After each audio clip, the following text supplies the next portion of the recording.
Alors mes chers amis, pour ce nouveau cours de Torah, sachez que ce soir et demain, 11 Adar, Sheni, c'est la Iloula de mon ancêtre le Chida, Rabbeinu Chaim Yosef David Azoulay, de mémoire bénie, mon ancêtre direct.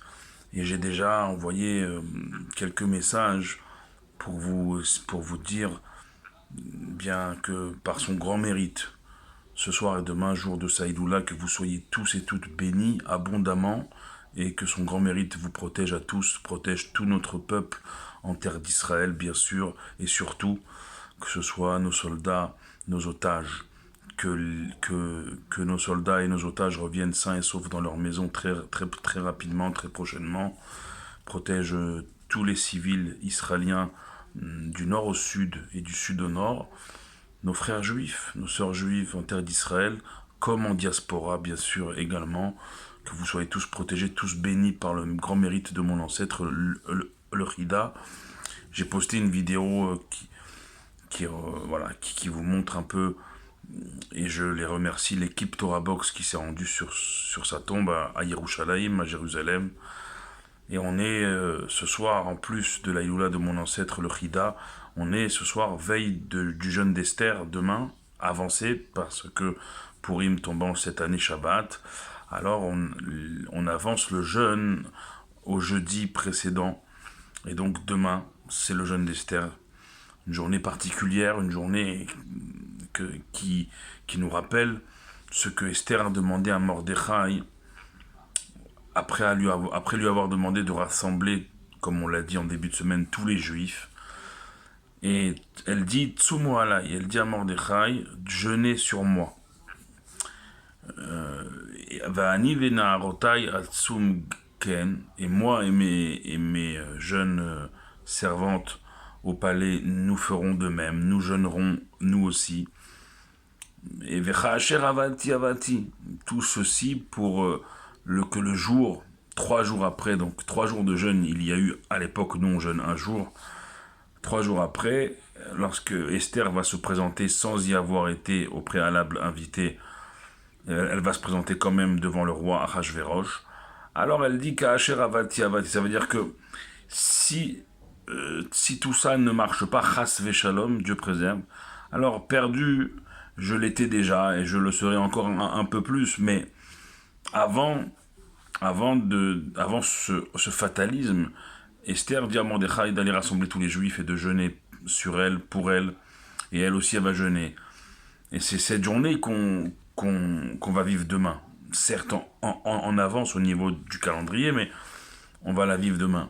Et c'est un jeûne très particulier, différent des autres jeûnes.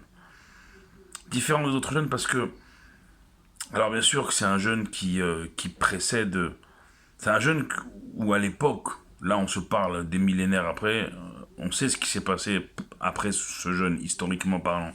Mais à l'époque où se passe cette fabuleuse histoire de Purim, le jour de ce jeûne-là, c'était la plus grande incertitude pour nos ancêtres en Suse, à Shushan, dans la Perse antique et dans les 127 provinces, mais Odou Veatkouch, depuis l'Inde jusqu'à l'Afrique, qui composait à l'époque le royaume d'Achashverosh, l'empire d'Achashverosh, où le décret de Haman d'exterminer en un seul jour juifs, hommes, femmes et enfants, Beyom Echad, eh bien, cette journée de jeûne, elle a été vécue dans l'incertitude la plus totale et dans l'angoisse la plus grande, celle d'être anéanti si jamais le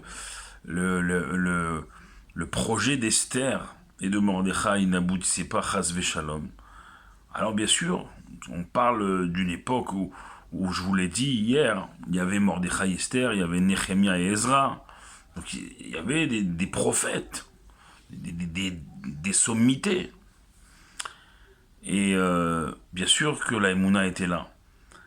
La Emouna était là, et ça a été une journée donc intense, ce jour de jeûne, qui ensuite, bien sûr, a amené Vena Aforhu à ce que la reine Esther trouve grâce aux yeux du roi et que et que par la suite le sort se retourne favorablement pour nous et défavorablement pour nos ennemis, Baruch Hashem. Mais en attendant, cette journée de jeûne, elle est particulière parce qu'elle est dans l'angoisse, mais c'est le jeûne parmi tous les jeûnes du calendrier juif qui précède une Géoula, qui précède une délivrance. Si on prend tous les autres jeûnes, eh bien, on commémore le 10 Tevet, les brèches dans les murailles de Yerushalayim. Le 17 Tammuz et le 9 Av, c'est carrément la destruction. Guédalia, c'est l'assassinat d'un grand personnage. Et tous les jeûnes sont comme ça. Le jeûne des premiers-nés, qu'on fait pour les premiers-nés avant Pessah, eh bien, c'est un jeûne qui, certes, lui aussi arrive juste avant la sortie d'Égypte, mais ne concerne que les premiers-nés. Et Baruch Hashem, le peuple juif, il est l'aîné des nations, mais dans le peuple juif, il n'y a pas que des premiers-nés. Il y a des seconds, il y a des troisièmes, il n'y a pas que des premiers, il n'y a pas que des premiers-nés dans le peuple juif. Donc ce jeûne des premiers-nés ne concerne que les premiers-nés. Le jeûne qui concerne l'ensemble du peuple juif, l'ensemble du Ham Israël, qui précède une Géoula, qui précède une délivrance, c'est ce qu'on va vivre demain, mes chers amis. Donc c'est un jeûne qui est, oui, dans l'angoisse, et on a parlé de l'angoisse de nos ancêtres à l'époque de l'histoire de Pourim, mais la nôtre, cette année, n'en est pas moindre, même si, Baruch Hashem, on n'a pas ce décret sur la tête que tous les juifs en un seul jour, comme à l'époque, mais sur la terre d'Israël, et tous les jours depuis le 7 octobre, il y a des soldats qui tombent, il y a des attentats qui certes, pour la plupart, sont évités, Baruch Hashem, mais quelques-uns arrivent à se faire, malheureusement. Et puis on a une situation, je dirais, générale dans le monde, que ce soit en Israël comme en diaspora, dans le monde entier, où le peuple juif est pas en odeur je dirais, c'est très difficile. C'est très difficile. Je ne sais pas comment le dire, mais vous l'avez vu. Je pense que vous le vivez encore. C'est très très difficile. Et même pour ceux qui ne sont pas juifs, d'afficher un, un soutien, c'est tout de suite, surtout à l'ère des réseaux sociaux, les tribunaux des réseaux sociaux, c'est terrible. Ça peut vous donc il y a des gens qui n'osent même pas dire ou qui n'osent plus dire. Oui, on vit cette époque un peu là, d'incertitude, en tout cas dans l'avenir. Peut-être ce qui change par rapport à l'époque de l'histoire de Pourim, c'est que nous, aujourd'hui, on n'a pas besoin d'attendre l'autorisation des Perses pour retourner sur notre terre. On a notre terre. On l'a. Et on la défend chèrement, très chèrement, depuis 75 ans et même avant. Et ça continue aujourd'hui, on la défend très chèrement au prix du sang de nos enfants, de nos frères et sœurs, de nos fils et filles, de nos jeunes. On la paye chèrement.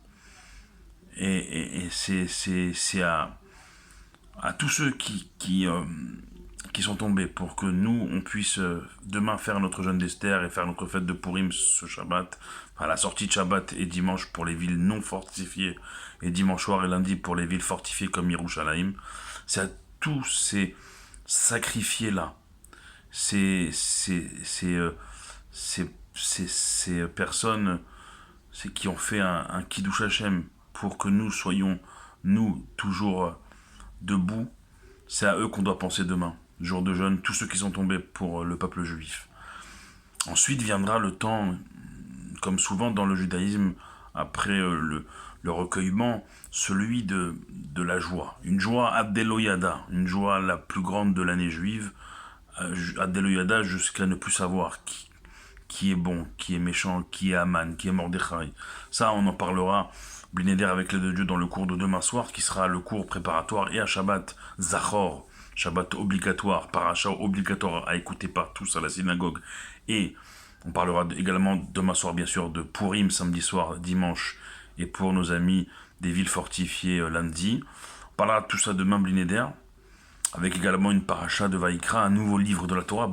Gros programme demain soir, mais il me reste ce soir quelques minutes. On arrive à 10 minutes, mais on peut encore s'étendre quelque peu pour faire que cette journée de jeûne demain soit ce qu'on appelle. Mais il faut en être conscient, parce que souvent on dit des choses, et moi le premier, et on passe à côté. On va se souhaiter un... Moi j'aime pas ce mot cal, ce jeûne léger. Non, un jeûne par définition n'est pas léger, sinon c'est pas un jeûne. Sinon mange. Si tu veux que ce soit léger, ne jeûne pas. Un jeûne n'est pas léger. Je préfère plutôt le mot qu'on se souhaite juste après, un tsom mo'il, un jeûne utile. Ce mot utile, vous l'entendez dans ma bouche depuis le 7 octobre. J'arrête pas de le dire, que chaque jour soit utile, que chaque Shabbat soit utile, et que chaque jeûne soit utile. Parce que si on jeûne demain sans savoir pourquoi on jeûne, on a essayé d'en dire quelques mots là juste avant, mais au-delà des mots, se sentir plus que jamais concerné par le jeûne de demain. Il y a d'ailleurs sur les réseaux depuis plusieurs heures, et même c'est en train de tourner dans le monde entier, vous l'avez sûrement vu passer, demain, heure israélienne à 17h30, c'est-à-dire en France à 16h30, un schéma Israël que tout le monde appelle à dire de manière unitaire demain, 17h30 heure israélienne, 16h30 heure française, tout le Ham Israël dans le monde entier, ça tourne sur les réseaux partout. On doit dire Shema Israël tous ensemble demain à cette heure précise-là, à l'unisson dans le monde entier, tout le peuple juif, peu importe les fuseaux horaires. Et comme à l'époque de Purim, où ce sont les enfants qui avaient crié Shema Israël, ça avait amené la Géoula, la délivrance de Purim à l'époque, amen, que ce Shema Israël de demain, à cette heure précise-là, on sera tous ensemble connectés, on dira tous ensemble au même moment Shema Israël, amen, que ça puisse nous amener à nous, à notre époque, notre délivrance, amen, Ken Yireh Ratzon. Pensez à nous comme on pense à vous, pensons aux uns aux autres, soyons ensemble, unis dans ce jeûne et dans ce schéma Israël de demain, 17h30 heure israélienne, 16h30 heure française, et on se retrouvera quelques heures après pour le cours, préparatoire à ce Shabbat Zachor et à Purim. D'ici là, d'ici demain, Baruch Adonai Leolam, Amen ve Amen.